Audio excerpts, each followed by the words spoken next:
ଯାଇଛନ୍ତି ବନବାସରେ। ମୋ ବାପାଟା କାନ୍ଦିବାର କାରଣ କ'ଣ? କ'ଣ ପାଇଁ ମୋ ବାପା ମନ ଦୁଃଖ କରୁଛି? କହିଲେ ମନ୍ତ୍ରୀ କହ କ'ଣ ପାଇଁ ମୋ ବାପା ମନ ଦୁଃଖ କରିଛି?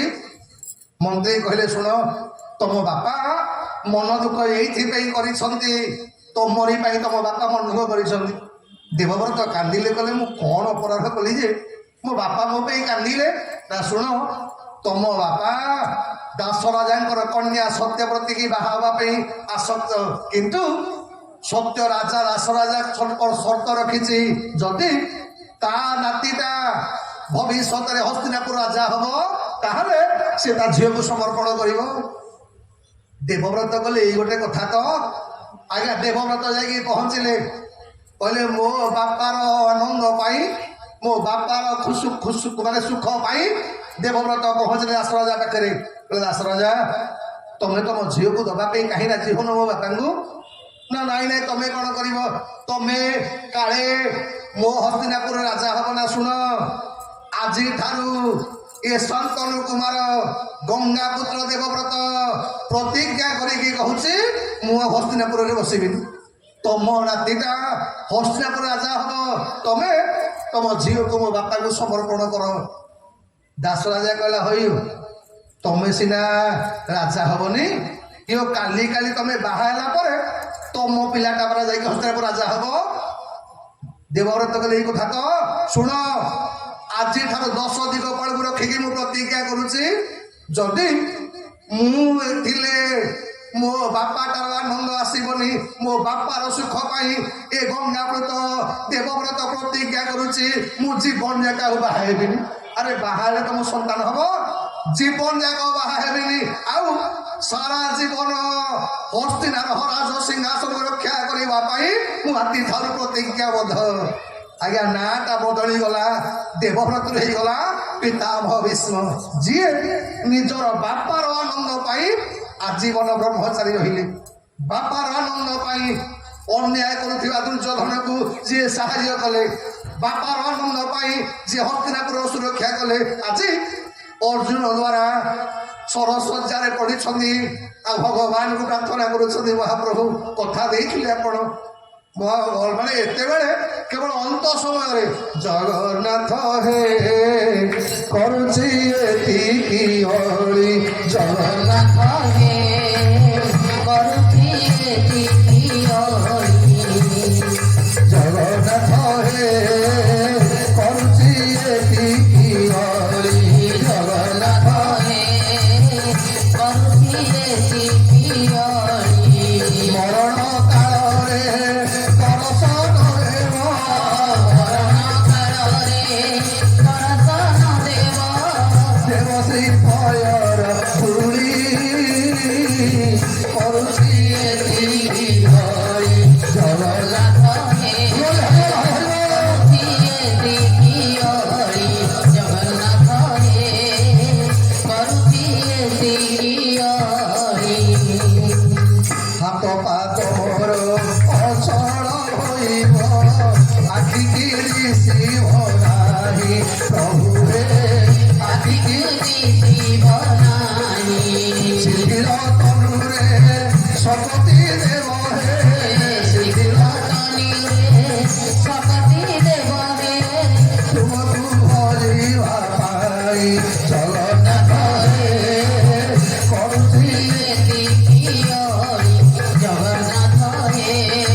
ସରଶଯ୍ୟାରେ ପଡ଼ିଛନ୍ତି। ଆଜ୍ଞା ପିତାମହ ଭୀଷ୍ମ କିଏ?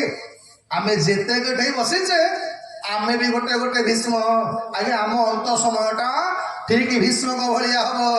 ହାତ ଚାଲିବନି, ଗୋଡ଼ ଚାଲିବନି, କଥା କହିବାକୁ ଶକ୍ତି ନଥିବ। ଏଇଥିପାଇଁ ଏବେଠାରୁ ଭଗବାନଙ୍କୁ ପ୍ରାର୍ଥନା କରିବା। ଆଜ୍ଞା ଏବେ ହାତ ଚାଲୁଛି, ଗୋଡ଼ ଚାଲୁଛି, କାନର ଶକ୍ତି ଅଛି, ଆଖିର ଶକ୍ତି ଅଛି, ମହାପ୍ରଭୁଙ୍କ ସାମ୍ନାରେ ବସିଛ, ଆଜି ଭଗବାନଙ୍କୁ ପ୍ରାର୍ଥନା କରିଥା, ହେ ମହାପ୍ରଭୁ ଜୀବନ ଥିଲା ପର୍ଯ୍ୟନ୍ତ, ହାତ ଗୋଡ଼ ଚାଲିଥିଲା ପର୍ଯ୍ୟନ୍ତ ମୁଁ ତୋ ପାଖକୁ ଯାଉଥିବି, ତୋ ନାଁ ଭଜନ କରୁଥିବି।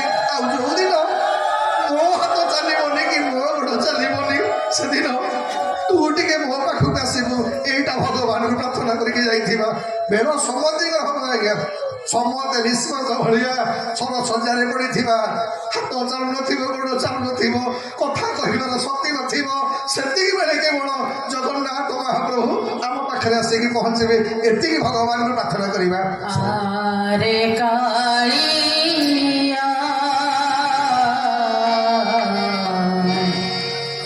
ଆରେ କାଳିଆ ଛାଡ଼ିନି ଲାଞ୍ଜଳ ତୋ ବଡ଼ ଦେଉଳ, ଛାଡ଼ିନି ଲାଞ୍ଜଳ ତୋ ବଡ଼ ଦେଉଳ, ଆମ ଘର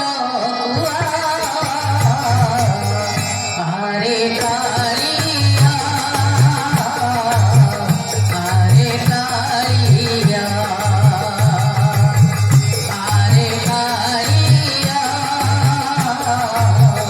ଆରେ କାଳିଆ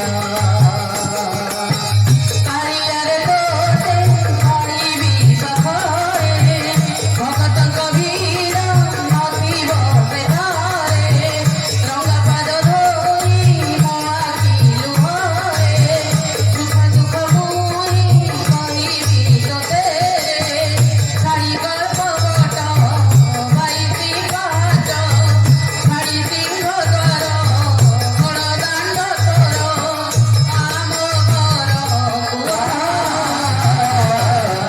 ଆରେ କାଳିଆ ଆରେ କାଳିଆ ଆରେ କାଳିଆ ଆରେ କାଳିଆ।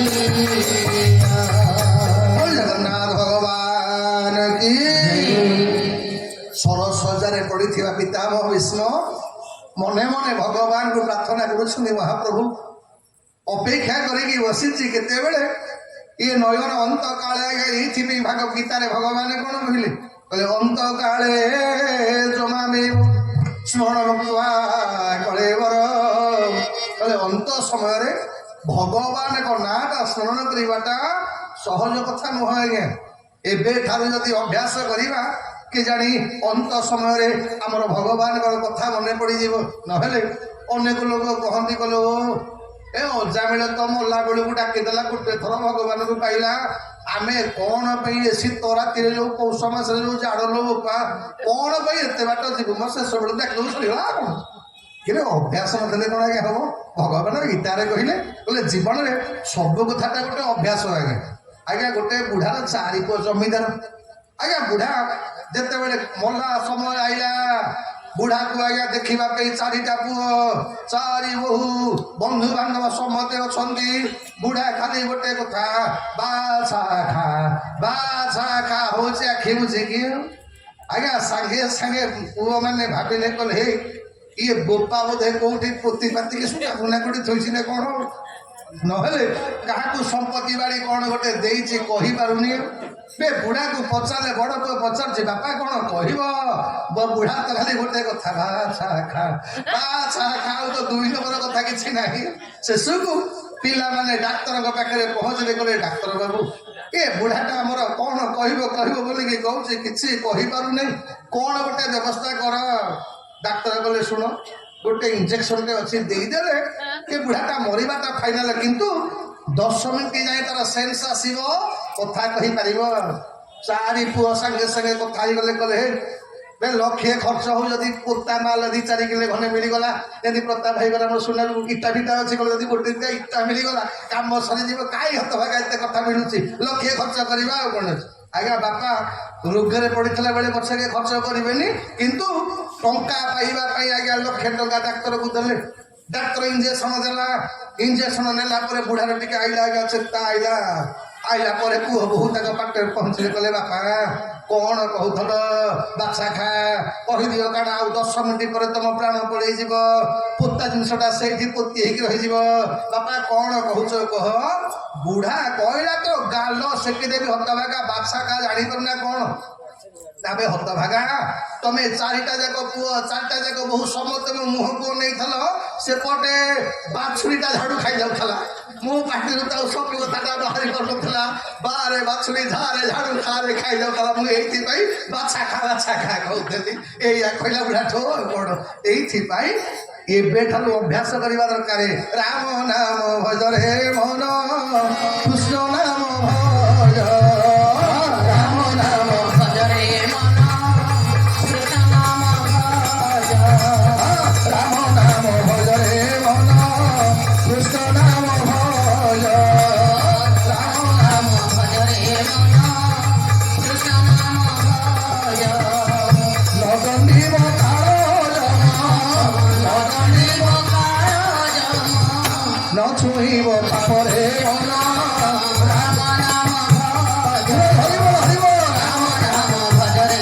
ମନ କୃଷ୍ଣ ନାମ ଭଜ ହରିବ ହରିବ ରାମ ନାମ ଭଜରେ ମନ କୃଷ୍ଣ ନାମ ଭଜ ଭଜମଙ୍କ ସରାଟ ସେ ପୂଜେରେ ଭନୁ ପାର ଭଜ ମନ୍ତ୍ର ତଡ଼ାକ୍ଷର ଦେବୁ ଦେବେ ଭବୁ ପାର ଭଜୁଛନ୍ତି ବ୍ରହ୍ମାହର ଭଜୁଛନ୍ତି ବ୍ରହ୍ମାମ୍ବର ଧରି ତାଙ୍କ ରୂପରେ ମନ ରାମ ନାମ ଭଜ ହରିବ ହରିବ ରାମ ନାମ ଭଜରେ ମନ କୃଷ୍ଣ ନାମ ଭଜ ରାମ ନାମ ଭଜରେ ମନ କୃଷ୍ଣ ନାମ ଭଜ ବୃନ୍ଦାବନ ଭେଲାଲ କି ମାନେ ଶୀତକୁ ହୁଳହୁଳିଟା ବସି ଯାଇଛି ନା କଣ ଓଡ଼ିଆ ତ ବସି ଯାଉଛି ହୁଳହୁଳିରେ ବସି ଗଲାଣି ନା କଣ ବୋଲ ଭକ୍ତବତ୍ସ ଭଗବାନ କି ଆଜି ପାଣ୍ଡବ ମାନଙ୍କୁ ସାଙ୍ଗରେ ଧରି ଭଗବାନ କୃଷ୍ଣ ପହଞ୍ଚି ଗଲେ ଆଜ୍ଞା କୁରୁକ୍ଷେତ୍ରରେ ଯୋଉଠି ବାଣର ଶଯ୍ୟା ଉପରେ ପିତାମହ ଭସ୍ମ ଶୋଇଛନ୍ତି ଅର୍ଜୁନ ଦୌଡ଼ି ଦୌଡ଼ିକି ପଳେଇଗଲା ପିତାମହଙ୍କ ଗୋଡ଼ ତଳେ ପଡ଼ିକି କାନ୍ଦିଲା କହିଲା ପିତାମହ ଆପଣ ମତେ ଏତେ ଭଲ ପାଉଥିଲେ କିନ୍ତୁ ମୁଁ ଆପଣଙ୍କୁ ଶିଶୁକୁ ବାଣ ଉପରେ ଶୁଆଇଥିଲି ମତେ କ୍ଷମା କରିଦେବେ ପିତାମହ ଭୀଷ୍ମ ଆଖି ଖୋଲିଲେ କହିଲେ ଅର୍ଜୁନ ଏ ତମେ ଆସିଛ ତମ ରଥକୁ ଚଲେଇଲା ବାଲା ଗଲା କୁଆଡେ ଭଗବାନ ପିତାମହ ଭୀଷ୍ମଙ୍କର ମୁଣ୍ଡ ଉପରେ ଛିଡା ହେଇଛନ୍ତି ପିତାମହ ଭୀଷ୍ମ ପ୍ରାର୍ଥନା କଲେ କହିଲେ ମହାପ୍ରଭୁ ମୁଣ୍ଡ ଉପରେ ତମେ ଅଛ ଯେ ମୁଁ ତମକୁ ଦେଖିପାରୁନି ଟିକେ ମୋ ସାମ୍ନାକୁ ପହଞ୍ଚି ଯା ଦେହାନ୍ତ କାଳେ ତୁମ ସାମନେ ହୋ ବଂଶୀ ବଜାକେ ମନ को लुभाते हे रात হবে दिन रात आओ श्री कृष्ण गोविंद हरे मुरारे श्री कृष्ण गोविंद हरे मुरारे हे नाथ नारायण वासुदेव हरे मुरारे मधुकैटवारे गोविंद गोपाल मुकुंद सौरे कृष्ण गोविंद हरे मुरारे हरे नाथ नारायण वासुदेव कृष्ण गोविंद हरे मुरारे हे नाथ नारायण वासुदेव बोल भक्त भगवान की जय पितामह भीष्म भगवान को प्रार्थना कले कले महाप्रभु बहुत दिन है मोर गोटे इच्छा थिला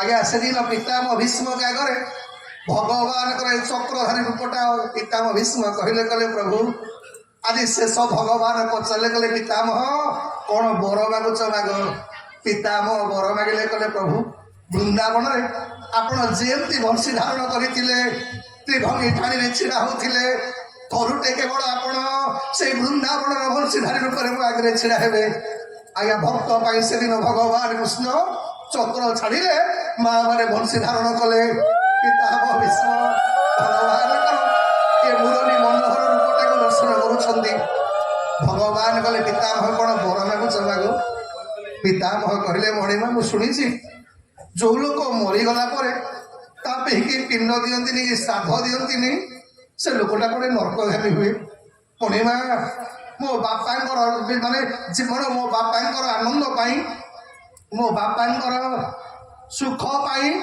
मु सारा जीवन ब्रह्मचारी रही सारा जीवन आजीवन ब्रह्मचारी व्रत अवलंबन कली मु खाली एतिकी भावुची मु मरीगला मत मन पकेब किए ए मो श्राद्ध किए दब आ मो पिंड किए दब आ ଆଉ ମୋ ପାଇଁ ଯଦି କେହି ସାଧନ ଦେବେ ମୁଁ ଜାଣିଛି ମତେ ମୁକ୍ତି ମିଳିବନି। ମତେ ସାଧନ ହବ କିଏ କହ? ଆଜ୍ଞା ଭଗବାନ କୃଷ୍ଣ ବର ଦେଲେ ଗଲେ ପିତାମହ ଶୁଣ, ଆଜିଠାରୁ ମହାନ ଧର୍ମ ମାସ ବିଷ୍ଣୁର ମାସ ଏ କାର୍ତ୍ତିକ ମାସର ଶେଷ 5 ଦିନ ମୁଁ ତୋ ଠାରେ ଉତ୍ସର୍ଗ କଲି। ତା ନାଁଟା ହବ ଭୀଷ୍ମ ପଞ୍ଚକ। ଆଉ ଯୋଉ ବ୍ୟକ୍ତି ଏ ପଞ୍ଚକ 5 ଦିନରେ ତତେ ପିଣ୍ଡ ଦାନ କରିବ, ତତେ ଜଳ ଦାନ କରିବ, ଏଇଥିପାଇଁ ଯୋଉମାନେ ଆଜ୍ଞା ହବିଷ ବ୍ରତ କରନ୍ତି ସେମାନେ ବାହାରୁ ଗାଧେଇ ସାରିଲା ପରେ ଆଗ ଭୀଷ୍ମକ ନାଁରେ ଆଜ୍ଞା କିଛି ଅର୍ଘ୍ୟ ଦିଅନ୍ତି। ଆଉ ଯୋଉମାନେ ଏ ପିତାମହ ଯୋଉମାନେ ତୋ ନାଁରେ ଅର୍ଘ୍ୟ ଦେବେ, ଯୋଉମାନେ ତୋତେ ମନେ ପକେଇବେ, ଯୋଉମାନେ ତୋ ନାଁରେ ଶ୍ରାଦ୍ଧ ଦେବେ, ଏ ଅର୍ଜୁନ ମୋର ଯେମିତି ପ୍ରିୟ, ପାଣ୍ଡବ ମାନେ ମୋର ଯେମିତି ପ୍ରିୟ, ସେ ଲୋକଟା ମୋର ସେମିତି ପ୍ରିୟ ହବ। ଏଇଥିପାଇଁ ଆଜ୍ଞା ଭୀଷ୍ମ ପଞ୍ଚକ ବ୍ରତରେ ପିତାମହ ଭୀଷ୍ମକୁ ଆମେ ମାନେ ତର୍ପଣ କରିବା କଥା। ପ୍ରତ୍ୟେକ ବ୍ୟକ୍ତି ତର୍ପଣ କରିବେ। ହେଲେ ତାହାର ଜନମାଞ୍ଜର ପାପ ନିଶ୍ଚିନ୍ତ ହୋଇ ବସେ ଯୁତ। ଗୋବିନ୍ଦ ଗୋବିନ୍ଦ ଗୋବିନ୍ଦ ପଦୁ ଗଳୁଛି ମକରନ୍ଦ। ଅନ୍ତକାଳରେ ତୋର ନାମ ଦେହୁ କରିବ ସ୍ମରଣ। ଗୋବିନ୍ଦ ଗୋବିନ୍ଦ ପଦୁ ଗଳୁଛି ମକରନ୍ଦ। ଆଉ ଗଙ୍ଗା ସହିତ ତୀର୍ଥ ଯେତେ ସ୍ଥାନରେ ଫଳଟି ଯେ ମୁକ୍ତେ। ସେ ମକରନ୍ଦ ପାନ କରି କରିଲେ ବ୍ରଜ ନାରୀ। ଭଗବାନ ଭଗବାନ କି ଏଇଥିପାଇଁ ଶ୍ରାଦ୍ଧ ଦେଲା ବେଳେ ଆଗ ଭୀଷ୍ମକ ପାଇଁ ଆମେ ଗୋଟେ ଆଜ୍ଞା ପିଣ୍ଡ ଦାନ କରିଥାଉ। ତେଣୁ ଭଗବାନ ପିତାମହ ଭୀଷ୍ମକ ସାମ୍ନାରେ ମୁରଲୀ ମନୋହର ରୂପରେ ପ୍ରକଟ ହେଲେ। ଆଉ ଭଗବାନଙ୍କ ରୂପକୁ ଧ୍ୟାନ କରି ଭଗବାନଙ୍କ ନାମ ଉଚ୍ଚାରଣ କରି ପିତାମହ ଭୀଷ୍ମଙ୍କର ପରମ ଗତି ପ୍ରାପ୍ତି ହେଲା। ମା ଗଙ୍ଗା କୋଳି ନେଲେ ତାଙ୍କ ସନ୍ତାନ। ଏପଟେ ଭଗବାନ କୃଷ୍ଣ ପାଣ୍ଡବମାନଙ୍କ ଠାରୁ ବିଦାୟ ମାଗି ପ୍ରତ୍ୟାବର୍ତ୍ତନ କଲେ ମା ଦ୍ୱାରିକା। ଗର୍ଭରେ ଅଛନ୍ତି ମାନେ ପରୀକ୍ଷିତ। ଯୋଉଦିନ ପରୀକ୍ଷିତ ମା ଜନ୍ମ ହେଲେ, ଜନ୍ମ ହେଲା ବେଳେ ଆମେ ସମସ୍ତେ କାନ୍ଦୁ। କାନ୍ଦିବାର କାରଣ କଣ କହିଲେ? ଆଜ୍ଞା ଆମେ କେହି ପାପୀ ନୁହବା। ଅନେକ ଲୋକ କହନ୍ତି ଆଜ୍ଞା ମୁଁ ପାପୀଟା, ମୋ କଥା ଭଗବାନ ଶୁଣିବେ କି ନାହିଁ। ହେ ବାପା ମାନେ ମା ମାନେ ଆମେ କେହି ପାପୀ ନୁହଁ। ଆମେ ମାନେ ସମସ୍ତେ ବା ପରୀକ୍ଷିତ ଅର୍ଥ କଣ? ଆପଣ ଦେଖିବେ ଯୋଉ ଜିନିଷ ଗୋଟେ କିଣନ୍ତୁ, ଟିଭି କିଣନ୍ତୁ, ଫ୍ରିଜ କିଣନ୍ତୁ, ସବୁଠାରେ ଗୋଟେ ଷ୍ଟାମ୍ପ ବହିଥିବ କଣ ନା ଟେଷ୍ଟେଡ ଆଣ୍ଡ ଓକେ, ନାଇଁ କି ମା? ଆମେ ଯେତେକ ଅଛେ ଆମେ ସବୁତକ ଭଗବାନଙ୍କ କମ୍ପାନୀ ଦ୍ୱାରା ଟେଷ୍ଟେଡ ଆଉ ଓକେ। ଆଉ ଏ ଷ୍ଟାମ୍ପଟା ବାଜିଛି କୋଉଠି? ଠିକ ଅଣ୍ଟାର ପଛକୁ ଦେଖିବେ, ଛୋଟ ପିଲାଙ୍କର 2ଟା ଟିପ ଚିହ୍ନ ଥିବ, ନାଇଁ କି ମା?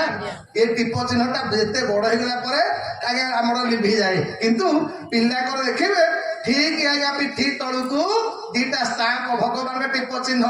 ଭଗବାନ ଆମକୁ ଓକେ କରିକି ପଠେଇଛନ୍ତି।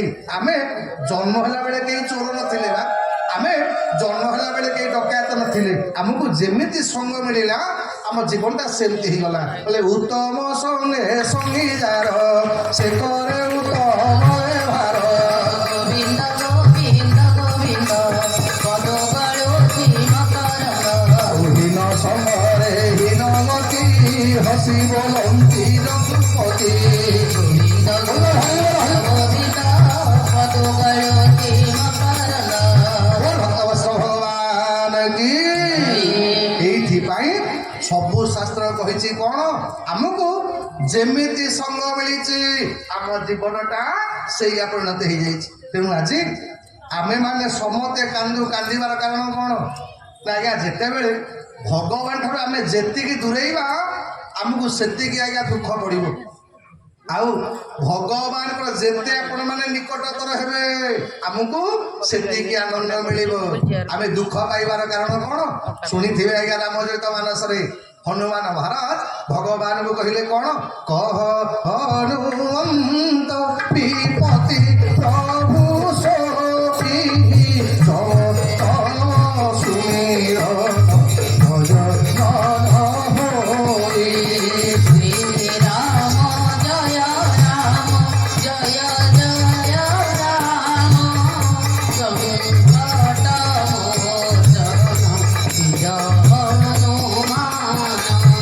ଜଗତରେ ସେଇ ଗୋଟା କହୁଛି ବିପତ୍ତି। କହ ହନୁମନ୍ତ ବିପତ୍ତି ପ୍ରଭୁ ସୋଇ ଜବ ତବ ସୁମିରନ ଭଜନ ନ ହୋଇ ଯେତେବେଳେ ପର୍ଯ୍ୟନ୍ତ ଆପଣ ଭଗବାନଙ୍କୁ ଭଜନ କରୁଥିବେ ଭଗବାନଙ୍କୁ ସ୍ମରଣ କରୁଥିବେ କୌଣସି ବିପତ୍ତି ଆପଣଙ୍କୁ ଆଜ୍ଞା ପଡ଼ିବନି। ଆଜି ଯେତେବେଳେ ପରୀକ୍ଷିତ ମହାରାଜ ଏଇଥିପାଇଁ ଆମେମାନେ ସମସ୍ତେ କାନ୍ଦୁ କାରଣ କ'ଣ କହିଲେ କାନ୍ଦିବାର କାରଣ ହେଲା ଆମେ ଭଗବାନ ଠାରୁ ଦୂରେଇ ଯାଉ ତ ଏଇଥିପାଇଁ ଆମକୁ ଆଜ୍ଞା କାନ୍ଦ ମାଡ଼େ। କିନ୍ତୁ ଆମ କାନ୍ଦିବା ଆଉ ପରୀକ୍ଷିତଙ୍କ କାନ୍ଦିବା ଭିତରେ ପାର୍ଥକ୍ୟ କ'ଣ ହେଲା? ପରୀକ୍ଷିତଙ୍କର କାନ୍ଦଟା ଆଉ ବନ୍ଦ ହେଲାନି। ପରୀକ୍ଷିତ ଆଖି ଖୋଲିକି ଆଗ ଚାରିପଟ ଯାକ ଦେଖିବି କହିଲେ ହେଇ ମା ଗର୍ଭରେ ଏ ଯିଏ ମତେ ରକ୍ଷା କରିଥିଲା ଯୋଉ ବଂଶୀ ବଦନ ଶ୍ୟାମଳ ମାନେ ନୟନ ଆଜ୍ଞା ସରସିଜ ଲୋଚନ ସେ ଗଲେ କୁଆଡ଼େ? ଆଜ୍ଞା ନଜର ପଡ଼ିଗଲା ସମସ୍ତେ ଅଛନ୍ତି ହେଲେ ଶ୍ୟାମ ସୁନ୍ଦର ଭଗବାନ ନାହାନ୍ତି। ପରୀକ୍ଷିତ ବିଚାର କଲା ହେଇ ଯାହା ପାଇଁ ମୁଁ ତଳୁକୁ ଆଇଲି ଇଏ ସିଏ ତ ଛାଡ଼ିକି ପଳେଇଗଲା ଆଉ ବଞ୍ଚିବି କ'ଣ ପାଇଁ? ଆଜ୍ଞା ପରୀକ୍ଷିତ କାନ୍ଦିବାକୁ ଆରମ୍ଭ କଲେ ଆଖି ବନ୍ଦ କରିଦେଲେ କହିଲେ ଆଉ କାହାକୁ ଆଖି ଖୋଲିବି? ଯଦି ଆଖି ଖୋଲିବି କେବଳ ଶ୍ୟାମ ସୁନ୍ଦରଙ୍କୁ ଦର୍ଶନ କରିବି। ଏ ନୟନ ଯଦି ଦେଖିବ କେବଳ ଭଗବାନଙ୍କ ରୂପଟାକୁ ଦେଖିବ। ଏ ପାଟି ଯଦି କେତେବେଳେ ଖୋଲିବ କେବଳ ତାଙ୍କରି ନାମଟା କୀର୍ତ୍ତନ କରିବ। ଏ ହାତ ଦିଟା ଯଦି କେତେବେଳେ କାମ କରିବ ତାଙ୍କରି ପାଇଁ ତାଳି ମାରିବ। ଏ ପାଦ କେବଳ ତାଙ୍କରି ତୀର୍ଥ ଗମନ କରିବ ନହେଲେ ହାତ ପାଦ ଖୋଲିବିନି ହବ। ଆଜ୍ଞା ଆଖି ବନ୍ଦ କରିକି କାନ୍ଦିବା ଆରମ୍ଭ କଲେ ଖାଇବା ପିଇବା ବନ୍ଦ ହେଇଗଲା। ସାଙ୍ଗେ ସାଙ୍ଗେ ଯୁଧିଷ୍ଠିର ସବୁ ପଣ୍ଡିତ ମାନଙ୍କୁ ଡାକିଲେ କବିରାଜ ମାନଙ୍କୁ ଡାକିଲେ କହିଲେ ଦେଖ ମୋ ପିଲାଟା ପାଣ୍ଡବ ମାନଙ୍କର ଆଉ କେହି ନାହାନ୍ତି ଏଇ ଗୋଟାକୁ ମୋର ବଂଶଧର ଇଏ ଜମା ଖାଇବା ପିଇବା କରୁନି ଇଏ କାନ୍ଦୁଛି କ'ଣ ପାଇଁ? କେହି କହିପାରିଲେନି ତାର କାନ୍ଦର କାରଣ କ'ଣ। ଶେଷକୁ ପାଣ୍ଡବ ମାନଙ୍କର ଆଜ୍ଞା ଗୋଟେ ଭଲ ଗୁଣ ହେଲା ଆଜ୍ଞା ଯେତେବେଳେ ତାଙ୍କୁ ବିପତ୍ତି ପଡ଼େ ସେ ଭଗବାନ କୃଷ୍ଣକୁ ଆଗ ସ୍ମରଣ କରନ୍ତି। ଆଉ ଆପଣମାନେ ବି ମନେ ରଖନ୍ତୁ ଆଜ୍ଞା ଜୀବନରେ ଯେତେବେଳେ ଦୁଃଖ ପଡ଼ୁ ଆଜ୍ଞା ଯେତେ ବିପତ୍ତି ପଡ଼ୁ ଆମେ ଭଗବାନଙ୍କୁ ଆପଣମାନେ ସ୍ମରଣ କରନ୍ତୁ ଭଗବାନଙ୍କୁ ବିଶ୍ୱାସ କରନ୍ତୁ ନିଶ୍ଚିତ ସେ ଦୁଃଖ ବିପତ୍ତି ଦୂର ହେଇଯିବ। ଏଇଟା ଭାଗବତର ମତ। ଭଗବାନ ପଠେଇଲେ ଯୁଧିଷ୍ଠିର ପଠେଇଲେ କହିଲେ ଅର୍ଜୁନ ଯା ଭଗବାନଙ୍କୁ କହିଦେବୁ ତାଙ୍କର ଗୋଟେ ନାତି ହେଇଛି ଆଉ ସେ ନାତିଟା ଖିଆ ପିଆ କରୁନି ଖାଉନି କି ପିଉନି କି ଶୋଉନି ଖାଲି କାନ୍ଦୁଛି। ସାଙ୍ଗେ ସାଙ୍ଗେ ଅର୍ଜୁନ ପହଞ୍ଚିଗଲେ ଦ୍ୱାରିକା ନଗରୀରେ। ଭଗବାନ କୃଷ୍ଣଙ୍କୁ କହିଲେ ମହାପ୍ରଭୁ ଆପଣଙ୍କର ଗୋଟେ ନାତି ହେଇଛି ଆଉ ସେ ନାତିଟା ଆଜିକି 15 ଦିନ ହେଲାଣି ଖାଇବା ପିଇବା ନାହିଁ ଆଗମାନେ ଶୋଉନି କିମ୍ବା କାନ୍ଦା ବନ୍ଦ କରୁନି ଆପଣ ଟିକେ ଦେଖିବାକୁ ଆସନ୍ତୁ। ଆଜି ଭଗବାନ ପରୀକ୍ଷିତଙ୍କୁ ଦେଖିବା ପାଇଁ ଦ୍ୱାରିକା ନଗରୀରୁ ଆଜ୍ଞା ବାହାରିଲେ। ଯେମିତି ବାହାରିଲେ ନଜର ଆଜ୍ଞା ପହଞ୍ଚିଗଲେ ଭଗବାନ ଆଜିକି 21 ଦିନ ହେଇଗଲାଣି ଯୁଧିଷ୍ଠିରଙ୍କର ମୁଣ୍ଡ କାମ କରୁନି ସେ କ'ଣ ପାଇଁ ଏ ପିଲା ତାର କାଣ୍ଡ ବନ୍ଦ ହଉନି। ଆଜ୍ଞା ଭଗବାନ କୃଷ୍ଣ ଯେମିତି ପହଞ୍ଚିଗଲେ ମା ରାଜସଭାରେ ପ୍ରଥମ ଥର ପାଇଁ ପରୀକ୍ଷିତଙ୍କ ନାକରେ ବାଜିଗଲା ଆଜ୍ଞା ଭଗବାନଙ୍କ ଦିବ୍ୟ ବାସ୍ନା। ଏ ବାପା ମାନେ ମା ମାନେ ଜୀବନରେ ଆପଣ ବହୁତ ମନ୍ଦିର ବୁଲିଥିବେ କିନ୍ତୁ ଆମ ଜଗନ୍ନାଥଙ୍କ ମନ୍ଦିରର ବାସ୍ନାଟା ଆପଣ କୋଉଠି ପାଇବେନି ପାଇବେ। ଖାଲି ସେତିକି ନୁହଁ ଆଜ୍ଞା ଜଗନ୍ନାଥଙ୍କୁ ଦର୍ଶନ କରିକି ଆଇଥିବେ ଆପଣଙ୍କ ଝାଳୁରୁ ଗୋଟେ ବାସ୍ନା ବାହାରୁଥିବ ଆପଣଙ୍କ ଲୁଗାପଟାରୁ ବାସ୍ନା ବାହାରୁଥିବ ସେ ବାସ୍ନାଟା ଆଉ ବ୍ରହ୍ମାଣ୍ଡ ଜାଗାରେ କୋଉଠି ଆପଣ ପାଇବେନି। ଭାରତ ବର୍ଷରେ ଯାଉନାହାନ୍ତି ସବୁଆଡ଼େ ବୁଲନ୍ତୁ କିନ୍ତୁ ମୋ ମହାପ୍ରଭୁଙ୍କ ପାଇବା ଭଳିଆ ବାସ୍ନାଟା ମୋ ନୀଳାଚଳିଆ ଶାନ୍ତ ପକା ଖଣ୍ଡିଏ ମୋ ନୀଳାଚଳିଆ ଶାନ୍ତ ପକା ଖଣ୍ଡିଏ କିଏ ପଥର କହେ କିଏ ଚିତର କହେ କଂସା ପିତର କହେ ଶାନ୍ତ ପକା ଖଣ୍ଡିଏ ମୋ ନୀଳାଚଳିଆ ଶାନ୍ତ ପକା ଖଣ୍ଡିଏ। ଜଗନ୍ନାଥ ଭଗବାନ କି ଖାଲି ସେତିକି ନୁହଁ ଆଜ୍ଞା ମୋ ଜଗନ୍ନାଥଙ୍କ ମହାପ୍ରସାଦ ଆଜ୍ଞା ଯେତେ ଖାଆନ୍ତୁ ହବ ଗ୍ୟାଷ୍ଟ୍ରିକ୍ ହବ ଆପଣଙ୍କର କୋଉନ କେହି କହିଲାଣି ଆଜ୍ଞା ବିଶ୍ୱାସ କରିବେନି ମୁଁ ରାତିରେ ପ୍ରାୟ ମାନେ ଖାଇବା ଖୁବ କମେଇ ଦେଇଛି କିନ୍ତୁ କାଲି ଏମିତି ସୌଭାଗ୍ୟ ଜଗନ୍ନାଥ ମହାପ୍ରଭୁଙ୍କର ମହାପ୍ରସାଦ ମୁଁ ଆଇଲା ବେଳକୁ ପହଞ୍ଚିଗଲା ଲୋଭ ସାଇଲି ଆଖଣ୍ଡ ଭୋଜନ କରିକି ଆଇଥିଲି ମନେ ମନେ ଭାବିଛି ଆଉ ରାତିରେ କିଛି ଖାଇବିନି ଘରେ କହିଦେଇକି ଆଇଥିଲି। ଆଉ ସହଜେ ତ ପ୍ରକାଶ ପାଖରେ ବଇଥିଲା କହିଲା ଏ ଆଜ୍ଞା ଭାଇନା କୁ ଦିଅ ନିଜେ ଖାଇଲାନି ମୋ ପାଖରେ ଆଣି ବତେଇଦେଲା ବା ମୋ ଆଗ ଲୋଭ ଛାଡ଼ିଛି ଆହୁରି ନାକ ବନ୍ଦ କିଣିଦେଲି କିଛି ତେଣୁ ଜଗନ୍ନାଥଙ୍କର ଆଜ୍ଞା ସ୍ୱତନ୍ତ୍ର ତାଙ୍କ ଜଗନ୍ନାଥ ମହାପ୍ରଭୁଙ୍କର ମହାପ୍ରସାଦ ଆଜ୍ଞା ସ୍ୱତନ୍ତ୍ର କେବେ କହିବେନି ମହାପ୍ରସାଦ ଖାଇଲି ଏ ମୋର ଗ୍ୟାଷ୍ଟ୍ରିକ୍ ହେଇଗଲା ଏ ମୋର ହଜମ ହେଲାନି କିନ୍ତୁ ଖାଉଥିବେ ଆଜ୍ଞା ବାସ୍ନାଟା ଗୋଟେ ସ୍ୱତନ୍ତ୍ର ଏଇଥିପାଇଁ ପ୍ରଥମ ଥର ପାଇଁ ପରୀକ୍ଷିତ ମୋ ନାକରେ ବାଜିଗଲା ଭଗବାନଙ୍କର ସ୍ୱତନ୍ତ୍ର ବାସ୍ନାଟା ପରୀକ୍ଷିତ ବିଚାର କଲେ ଏ ମା ଗର୍ଭରେ ଯୋଉ ବାସ୍ନାଟା ମୋ ନାକକୁ କହୁଥିଲା ସେ ବାସ୍ନାଟା ଆଜି ମୋ ନାକ ମନେ ବର୍ତ୍ତମାନ କଣ ହେଲାଣି ତ ଏତିକି ବେଳେ ଧର୍ମାଲ ଯୁଧିଷ୍ଠିର ପରୀକ୍ଷିତକୁ ନେଲେ ଭଗବାନଙ୍କ ହାତରେ ବଢେଇ ଦେଲେ କହିଲେ ପ୍ରଭୁ ଦେଖିଲେ ଏ ଆପଣଙ୍କ ନାତିଟା ଆଜିକି 21 ଦିନ ହେଲାଣି ନା ଖାଉଛି ନା ଶୋଉଛି ନା କାଣ୍ଡ ବନ୍ଦ କରୁଛି ଆଜ୍ଞା ଯେମିତି ଭଗବାନ କୃଷ୍ଣ ପରୀକ୍ଷିତଙ୍କୁ ଆଜ୍ଞା ହାତରେ ଧରି ପକେଇଛନ୍ତି ନାକରେ ବାଜିଗଲା ସେ ଅପୂର୍ବ ଦିବ୍ୟ ବାସ୍ନା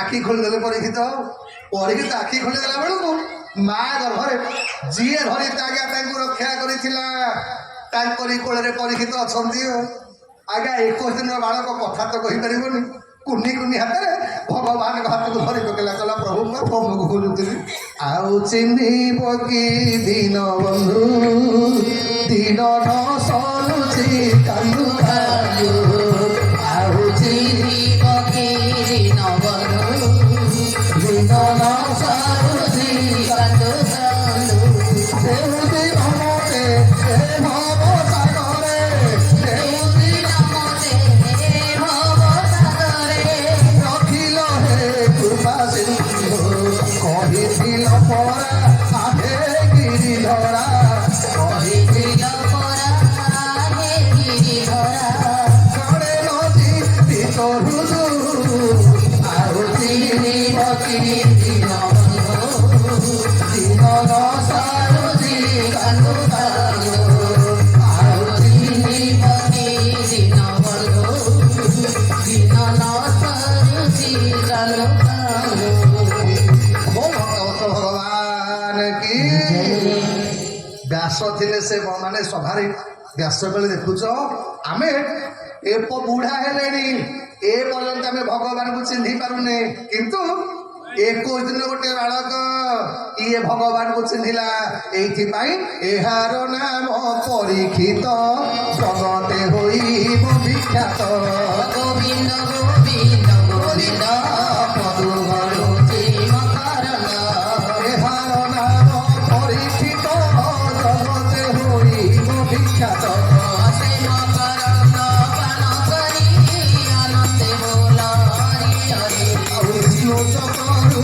ହେଲା ଯାକ ନାମ ବଢ଼ିବ ବିଷ୍ଣୁ ରାତ ହରି କରୁ ମେଳା ହରି ହରି ବେଦ କାଟୋଳା ଜଗନ୍ନାଥ ଭଗବାନ କି ଗୋବିନ୍ଦ ହେ ଗୋପାଳ ହେ ସୁଗୁଣ ଗାଇ ଯାଉଥିଲ ଗୋବିନ୍ଦ ହେ ଗୋପାଳ ହେ ଗୁଣ ଗାଇ ଯାଉଛି ଗୋବିନ୍ଦ ହେ ଗୋପାଳ ହେ ସୁଗୁଣ ଗାଇ ଯାଉଥିଲ ଗୋବିନ୍ଦ ହେ ଗୋପାଳ ହେ ଗୁଣ ଗାଇ ଯାଉଛି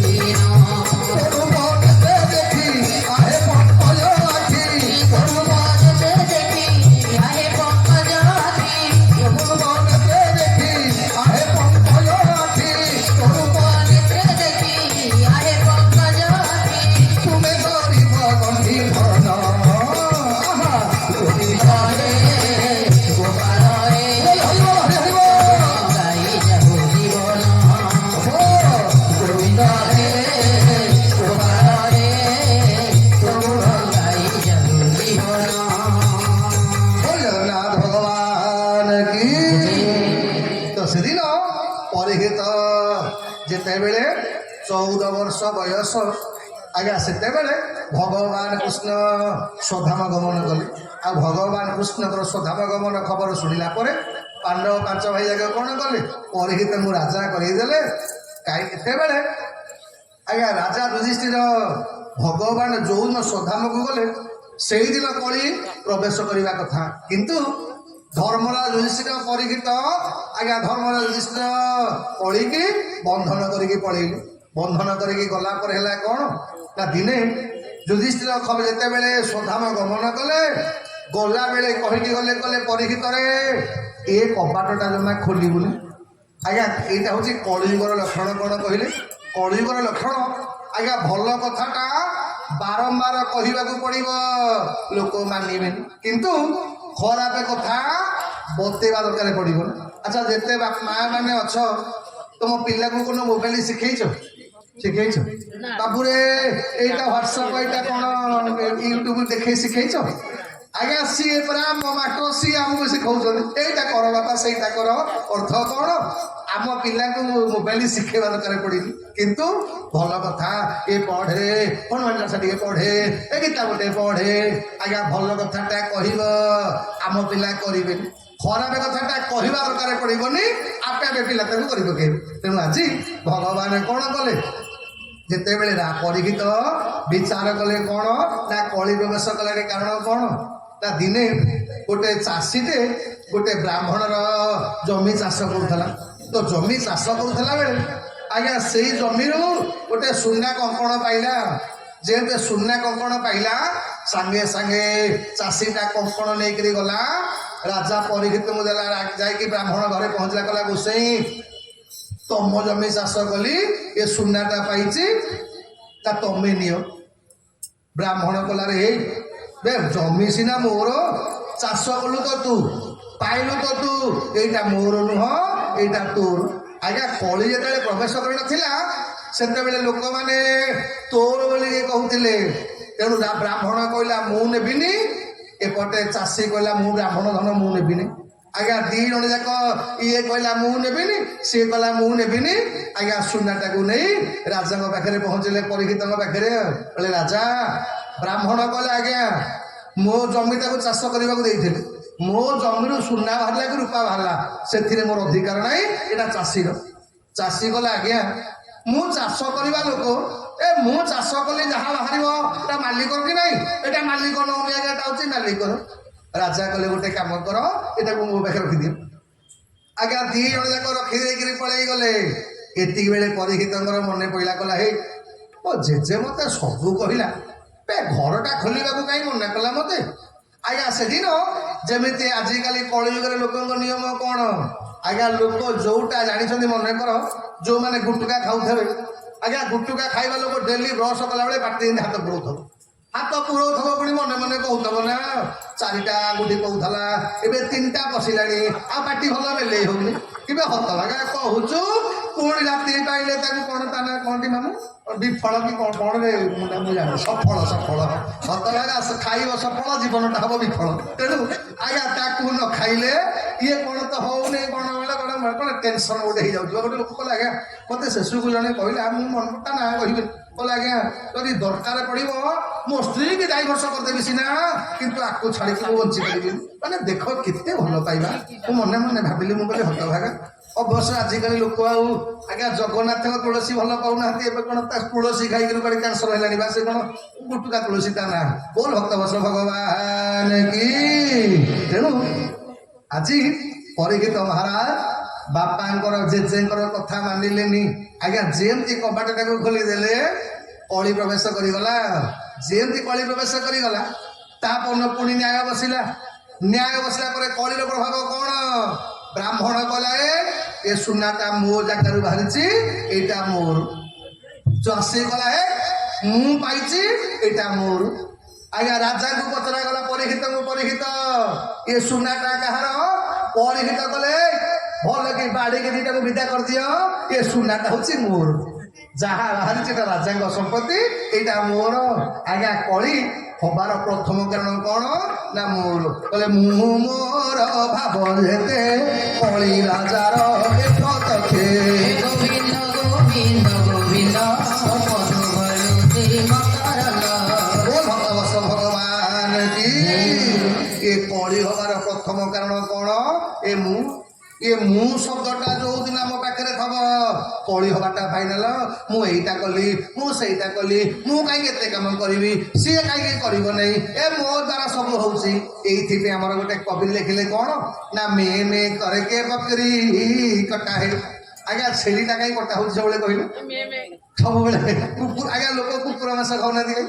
କୁକୁର ତ ଆଜ୍ଞା କିନ୍ତୁ ଛେଳିଟା କଟା ହବାର କାରଣ କଣ ନା କେବଳ ଯେତେବେଳେ ଛେଳି ଦେଖିବ କଣ ନା ମେ ଯିଏ ମେ କହିବ କିଲୋ ହଜାରେ ନା କେତେ ମୁଁ ଜାଣିନି ଆଜ୍ଞା ତେଣୁ ସେତିକିରେ ବିକ୍ରି ହବ ସିଏ ଆଉ କଣ ତେଣୁ ଆଜି ପରିହିତ ବିଚାର କଲେ କଣ ନା କଳିକି ଦଣ୍ଡ ଦେବା ପାଇଁ ଆନନ୍ଦ ମନେ ନର ସାଇ ସେ ମକରନ୍ଦ ପାନ କରି କରିଲେ ବ୍ରଜ ନାରୀ ଦୟା ହତେ କମର ଧନୁ ଧରି କର ଆନନ୍ଦେ ବୋଲ ହରି ହରି ହରି କରିବେ ଭଗୁ ପାରି ଭକ୍ତବତ୍ସ ଭଗବାନ କି ଯେତେବେଳେ ରାଜା ପରୀକ୍ଷିତ ମୃଗୟା କରିବାକୁ ବାହାରିଲେ ନଜର ପଡ଼ିଗଲା ଗୋଟେ ବୃଷଭ ଯାହାର 4ଟା ପାଦରୁ 3ଟା ପାଦ ନାହିଁ କିନ୍ତୁ ବୃଷଭ ଛିଡ଼ା ହେଇଛି ଆଚ୍ଛା ମା ମାନେ କହିଲ ଶିବଙ୍କ ମନ୍ଦିର ଆଗରେ ଯୋଉ ବୃଷଭ ସେ ବୃଷଭର କେତେଟା ପାଦ ଦେଖାଯାଏ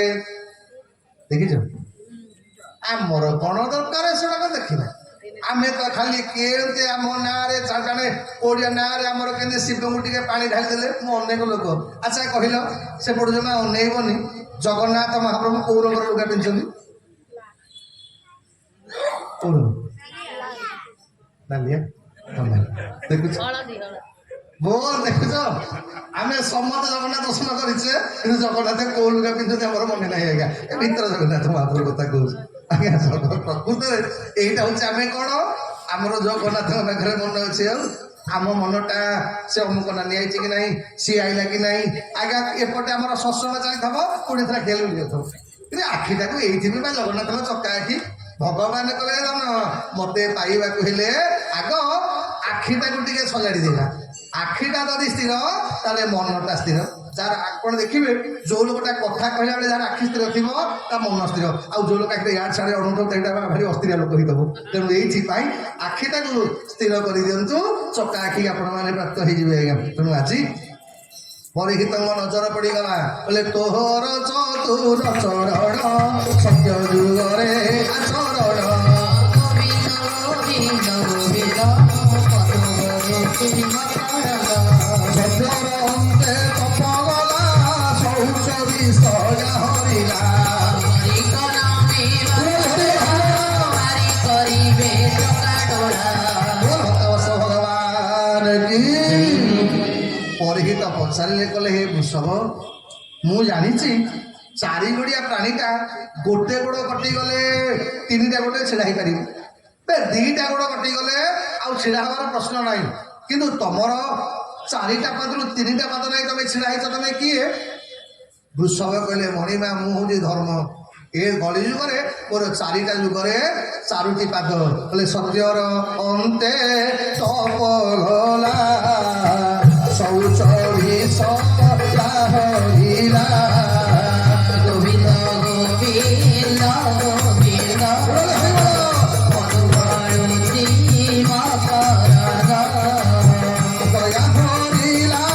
ମଦନରେ ସତ୍ୟର ହରିଲା ଏ ଶୟନେ ଗୋବିନ୍ଦ ଗୋବିନ୍ଦ ଗୋବିନ୍ଦ ପଦୁ ବାଳୁଚି ମକରନ୍ଦ ଭଗବାନ କି ଧର୍ମ କହିଲା କଲା ରାଜା ମୋର 4ଟା ପାଦ କଲା ସତ୍ୟ ଯୁଗ ପରେ ତପସ୍ୟା ରୂପକ ପାଦ ମୋର ପଳେଇଗଲା କାହିଁକି ନା ସତ୍ୟ ଯୁଗ ପରେ ଆଉ ଲୋକ ତପସ୍ୟା କରିପାରିଲେନି ତପସ୍ୟା କରିବା ଦୂର କଥା 3 ଘଣ୍ଟା ସମୟ ଆମ ପାଖରେ ଏ 3 ଘଣ୍ଟାରେ ଆମ ମନଟା ସ୍ଥିର ନୁହଁ ଆଜ୍ଞା ଆମେ 20 ଥର ଏଲୋ ଶୀତ ହେଲାଣି କାଲି ଗଲା ବେଳେ ଦେହ ମୁଣ୍ଡ ଥରେ ଯାଇଥିଲା ନଈ କୁଡ଼ିଆ ପବନ ଘରକୁ ପଳେଇବିଲୋ ଆଜି 9:30 ପଳେଇବି ଆଜି ପ୍ରସାଦ ଅଛି କି ନାହିଁ ଯଦି ନଥିବ ଘରେ ଗଲେ ପୁଣି ରୁଟି କରିବାକୁ ପଡ଼ିବ କେତେ କାମ ଆଜ୍ଞା 20ଟା କଥା ଚିନ୍ତା ମୋର ତେଣୁ ଭଗବାନ କହିଲେ କଳିଯୁଗରେ ଆପଣମାନେ ତପସ୍ୟା କରିପାରିବେନି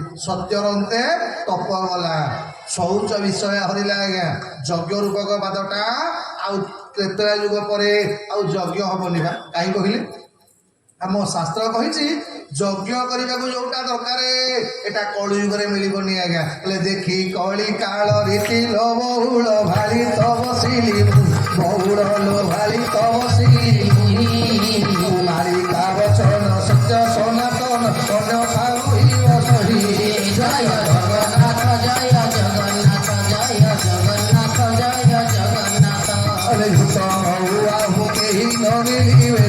ମିଳିବ ଦେବ ଭାଗ ପୋଡ଼ା ମରେ ନ ମିଳିବ ଦେବ ଭାଗ ଅସାଧୁ ବେପାରୀ କବିଏ ବଢ଼ିବେ କରିବ ସମଗ୍ର ଭାଗ ଜୟ ହରିବ ହରିବ ଜୟ ଜଗନ୍ନାଥ ବୋଲ ଭଗବତ ଭଗବାନ କି କଲା କଳିଯୁଗରେ ସବୁଠାରୁ ଦୁର୍ମୂଲ୍ୟ କଣ ହବ ଦେବଭୋଗ ପଦାର୍ଥ ଆଉ ଗୋଟେ ଭଲ ଦେଶୀ ଗାଈ ଘିଅକୁ ଖୋଜିଲେ ମିଳୁଛି ଆଉ ଘିଅ ମିଳୁନି ଆଜ୍ଞା ଏବେ ଘିଅ ବୋଲିକି ଆମେ ଯାହାକୁ ଜାଣୁଛେ ବିଶୁଦ୍ଧ ପୋଡ଼ା ମୋବିଲର ଶୁଦ୍ଧ ଶସ୍ତ୍ରଣ ଆଜ୍ଞା ଆଉ ଆମ ଲୋକ ବି ଆଜ୍ଞା କମକୁ ଆଜ୍ଞା ନିଜେ ଖାଇଲା ବେଳକୁ ଖୋଜିକି ଘିଅ ଆଣିବେ ବା ଚାଖିକିରି ଘିଅ ଆଣିବେ ଶୁଙ୍ଘିକିରି ଘିଅ ଆଣିବେ ଆଉ ଠାକୁରଙ୍କ ଦୋକାନରେ ପୂଜା ଦୋକାନରେ ପହଞ୍ଚିଲେ ଭାଇ ଶସ୍ତା ଘିଅ ଟିକେ ଦେବା ଠାକୁର ମନ୍ଦିରରେ ପୂଜାରେ ଲାଗିବ କାହିଁ ଘିଅ ମଧ୍ୟ ଆଜ୍ଞା ଆମେ ବି 80 ଟଙ୍କିଆ 90 ଟଙ୍କିଆ ଘିଅ ଜାଳି ଜାଳିକିରି ଆମର ଅଭ୍ୟାସ ହେଇଗଲା ଭଗବାନ କବେ କହିଲି ନିଜେ ଖାଇଲା ବେଳକୁ 1500 ଟଙ୍କିଆ କିଲୋ ଘିଅ ଖାଇବୁ ଆଉ ମତେ ଦେଲା ବେଳକୁ ବିଶୁଦ୍ଧ ପୋଡ଼ା ମୋବିଲ ଦେବୁ ବାପାରେ ମତେ ପୋଡ଼ା ମୋବିଲ ଦଉଛୁ ତ ଜୀବନଟା ଏମିତି ପୋଡ଼ା ମୋବିଲ ଭଳିଆ ହଉଥିବ ବାପା ତେଣୁ ଆମେ ଭଗବାନଙ୍କୁ ଠକିବାକୁ କଣ କମ ତତ୍ପର କି କମ ଚାଲାକ ଆମେ ତେଣୁ ଛାଡ଼ନ୍ତୁ ସେ କଥା ଆଜି এইଥିପାଇଁ ଯଜ୍ଞ ଆପଣ ଆଉ କରିପାରିବେନି ଆଉ ପୂଜା ଅର୍ଚ୍ଚନା କଥା କହିବେ ସେ କଥା ନ କହିବା ଭଲ ଆଜ୍ଞା ଏବେ ତ ଆମ କଳିଯୁଗ ମଣିଷ ମାନଙ୍କର ପୂଜା ଦେଖିଲା ବେଳେ ଆମ ଠକୁରରେ ଦେବତା ଦେବୀ ଗୁଡାକ ସବୁ ମୁହଁ ଲୁଚଉଥିବେ ଆଜ୍ଞା ଗଣେଶ ତ ପ୍ରତ୍ୟେକ ବର୍ଷ କହୁଛନ୍ତି ମତେ ଆଉ ତଳକୁ ଡାକନି ଆଉ ଆଜ୍ଞା ଆମର ପୂଜା ଲିଷ୍ଟ ହବ ଆଜ୍ଞା ପୂଜା ସାମଗ୍ରୀ କେତେ ଟଙ୍କା 3000 3000 କଣ 2000 କଣ ଆଡଜଷ୍ଟ କରିଦିଅ ଆଚ୍ଛା ବ୍ରାହ୍ମଣ କେତେ ନବ ଆଜ୍ଞା ଡିଜେ ଭଡ଼ା ଦେଲା ବେଳେ କାହାକୁ ଆଜ୍ଞା ପଚାରିବେନି ପ୍ରଶାସନ କଲା ବେଳେ କାହାକୁ ପଚରା ହବନି ବ୍ରାହ୍ମଣକୁ ବିଦାକି ଦେଲା ବେଳକୁ 4-5 ଜଣ ମୁରବି ଆସିକି ବସିବେ ଯଦି ଗୋସେଇ କହିବ ଆଜ୍ଞା ଟଙ୍କା 1000 ଖଣ୍ଡେ ନହେଲେ ପୂଜା କରିବ ନା ତମେ ଆମ ନିଜ ଲୋକ ତମେ ଆମ ଜଜ ମାନେ ଗୋସେଇ ତମେ କଣ ଏତେ ପଇସା କହୁଛ 2000 ଟଙ୍କା 500 ଦିଅ